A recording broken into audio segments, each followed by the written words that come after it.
পরিবর্তনের ফলে এই রাজ্য থেকে সিপিএম কে বিতাড়িত হতে হয়েছিল। আর মানুষের জন্য সেই সময় গ্যারান্টি নিয়েছিল যে এই রাজ্যের মহিলাদের জন্য, এই রাজ্যের যুবকদের জন্য, এই রাজ্যের কৃষকদের জন্য, এই রাজ্যের যুবকদের জন্য, এই রাজ্যের গরিবদের জন্য যদি গ্যারান্টি নিয়ে থাকে, সেই সময় আমাদের প্রাক্তন মুখ্যমন্ত্রী বিপ্লব কুমার দেব গ্যারান্টি নিয়েছিল, আর নরেন্দ্র মোদী গ্যারান্টি নিয়েছিল।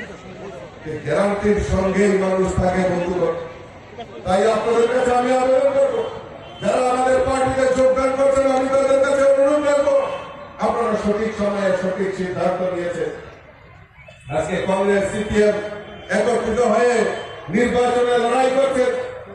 মূলত এটা নাটক কিনা বলুন আপনারা? 25 বছর এই রাজ্যের বুকে কমিউনিস্টরা শাসন করেছে, আর এই কংগ্রেসীদের আমরা দেখেছি এই কমিউনিস্টদের বিরোধিতা করেছে।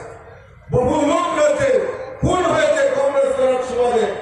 আজকে বহু কংগ্রেসীরা রাজ্যন্তরী হতে হয়েছে, কিন্তু এই কংগ্রেস এবং কমিউনিস্ট আজকে তাদের রাজনৈতিক, শুধু নিজেদের ব্যক্তিগত রাজনৈতিক চরিত্রকে চরিতার্থ করার জন্য এই কংগ্রেস সিপিএম হয়েছে।